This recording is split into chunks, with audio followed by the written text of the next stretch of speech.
بات کا اس کی انویسٹیگیشن ہوگی ہے. میں سوال چھوڑے جا رہا ہوں بشیر میمن صاحب کے ساتھ.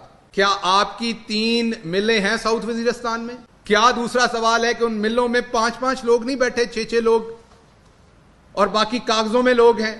میں نے دوبارہ کہا کہ یہ میں ان پہ کوئی حتمی بات نہیں کر رہا، یہ میں سوال اٹھا رہا ہوں. اس کی انویسٹیگیشن کرنی پڑے گی ایف آئی اے کو بھی، اور آف کورس ایف آئی اے میں کچھ ان کے چاہنے والے بھی بیٹھے ہوں گے، ان کو بھی یہ سوچنا پڑے گا اور سننا پڑے گا کہ اگر پاکستان تحریک انصاف اپنے رینک اینڈ فائل کے اندر انصاف کروانا جانتی ہے تو آپ سے آپ کے رینک اینڈ فائل کے اندر بھی انصاف کروانا جانتی ہے اور کروائے گی. میرا سوال ہے کہ ایف آئی اے کے امپلائیز نے لوگوں کو، ڈسٹریبیوٹرز کو دھونس نہیں دی کہ وہ ان کا مال ضرور بیچیں؟ کیا آپ نے اپنی پوزیشن استعمال کر کے اپنے بزنس کو بڑھایا؟ یہ میرا سوال ہے آپ سے. کیا آپ منی ٹریل دیں گے آپ کے بیٹے کی فلور ملز، یا اگر گھی ملز ہیں اور کتنی ہیں وہ کہاں سے لگی، وہ پیسہ کہاں سے آیا آپ کے پاس؟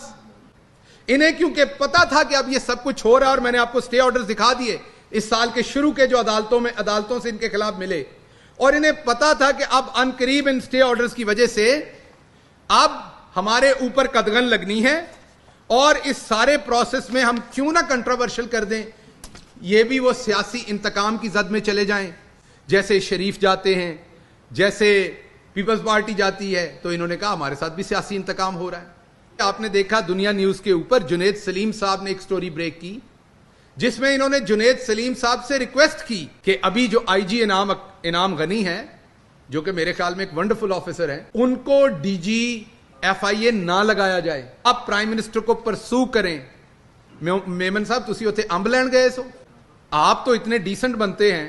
آپ جب کبھی پرائم منسٹر کو ملتے تھے تو اچھی طرح یاد ہے پورے پرائم منسٹر ہاؤس کو کہ آپ کی کمر میں اتنا جھکاؤ تھا کہ خدشہ ہوتا تھا کہیں سامنے لیٹ نہ جائیں آپ، کیونکہ آپ کو خوشامد کر کے پوسٹنگ چاہیے، کام تو آپ نے کرنا نہیں.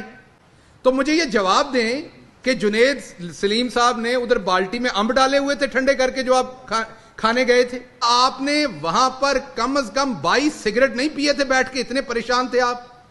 کیا وہاں پہ 2 ایشٹرے خالی نہیں ہوئی تھی آپ کے سگریٹ سے؟ تو آپ کس دھوئیں میں رہتے ہیں؟ دھوئیں سے باہر آئیے. عمران خان کو کنٹراورشل کرنے والے بہت آئے، نہیں کر سکے. اس کی وجہ یہ ہے کہ عمران خان ایک ایماندار لیڈر ہے، وہ کام کرتا ہے جو اپنی قوم کو بتا بھی سکتا ہے. عمران خان نے جس ایک کیس کے بارے میں آپ کو کہا تھا وہ کابینہ کے اندر کہا تھا، بمانگے دوہل کہا تھا، سب کے سامنے کہا تھا. اب جنید سلیم صاحب کی سٹیٹمنٹ آن ریکارڈ ہے. تو آپ بتائیے انعام غنی صاحب نے آپ کے ساتھ ایسا کیا کیا تھا کہ آپ لابی کرتے پھر رہے تھے ان کی پوسٹنگ رکھوانے کے لیے؟ آپ لاہور تک پہنچے، کیا آپ کو فکر یہ تھی کہ یہ تمام کارنامے جو ہیں وہ سامنے آ جائیں گے؟ تو اب یہ جو سوال میں نے اٹھائے ہیں ان کے اوپر اب آپ کو جواب دینا پڑے گا.